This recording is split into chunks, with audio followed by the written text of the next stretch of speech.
Think this is OP? Think again. In this video, I'm going to tell you what makes a champion overpowered. Now the term OP I think is a term that has been beaten to death. Almost every other game now, I'll have Echo something in my game who'll be solo killed by Annie at level 3 and be like, Annie is overpowered, there's nothing you can do against her, she is OP, that is that, that's the reason I lost, she is just OP. Now that is simply not true.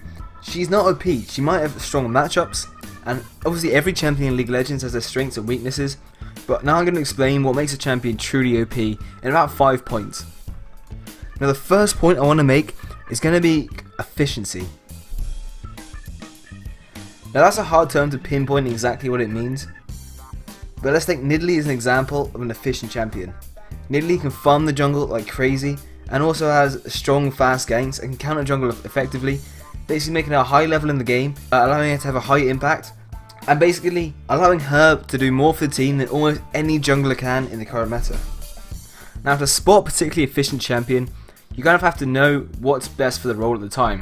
So for instance, in mid lane at the moment, the meta is generally to pick a really strong pusher who can basically push the lane in and just go and roam to bot lane, kill bot lane or whatever. Now there are definitely some champions that do this better than others, but in the meta we see at the moment, we see things like Victor and Orianna because they excel at this role. And if we're to keep running with that vein of Victor and Orianna, that brings me on to my next big point, which is going to be reliability of a champion. Now what do I mean by reliability? Reliability comes in a few forms, but it's basically being able to safely pick that champion into almost any matchup. To pick a champion that can do its job almost any game, and also a champion that's versatile and can play many different styles. It's also a champion that can play from ahead or from behind, and the reason something like a Katarina isn't OP is because, yes, if she gets ahead, she will absolutely crush the game, she will snowball out of control, but if she gets behind, because she's such an unreliable champion, she will just totally fall off, be totally useless, and if any team plays a CC again, she'll be totally useless, she won't be able to do anything. She is an unreliable pick, and that is why she's not in the quote-unquote OP category. Moving on to the next indicator of whether a champion is OP or not, it's going to be that champion's win rate for the current split. Now I say win rates are definitely an indicator because they can easily be artificially inflated by unusual factors. Now a quick glance at champion GG shows that Nunu is currently the highest win rate jungler in the game. Now this can be attributed to the fact that he is an OP champion right now. After recent buffs, he did become very strong, and even though he's been nerfed a little bit now, he's still in an incredibly strong state. He is an OP champion. But if we look at the top lane, we see Jarvan 4.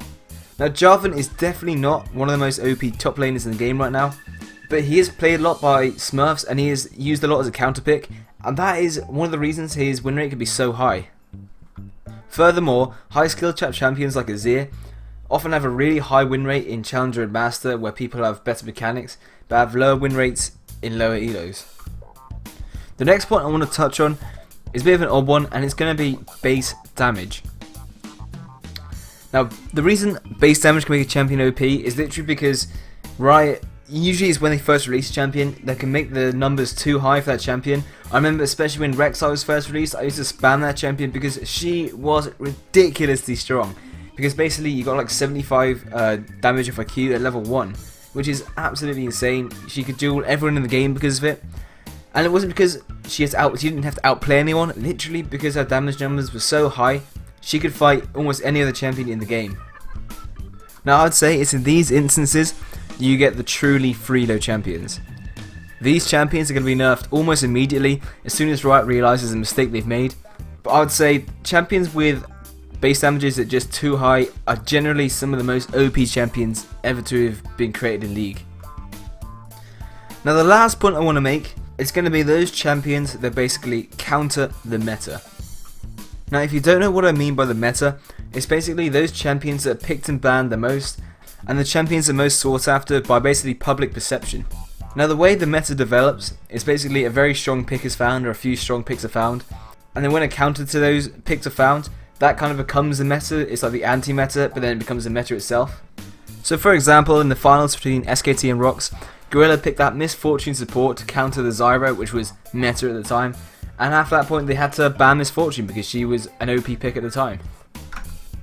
Now finding one of these anti-meta champions yourself can be kind of dumb luck, it can be from a bit of thinking, or it can be like following Reddit posts, trying to follow Korean solo queues, something like that. And there are definitely ways out there to find these sort of new and interesting picks that are way ahead of the game, way ahead of the meta.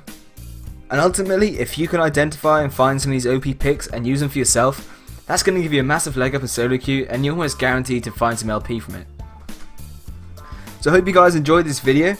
I want you to go out there, honestly, try and find these OP champions for yourself, because if you really want to climb Elo, if you really want to get better at the game, that is one of the best and fastest ways of doing it. OP champions, OP picks, just basically you got to be a meta slave, you know. If you do think you found a hidden OP champion, be sure to leave it in the comments below. Maybe I'll give it a look in some of my games myself. And drop a like on this video, it really helps me out. And hopefully I'll see you for another video.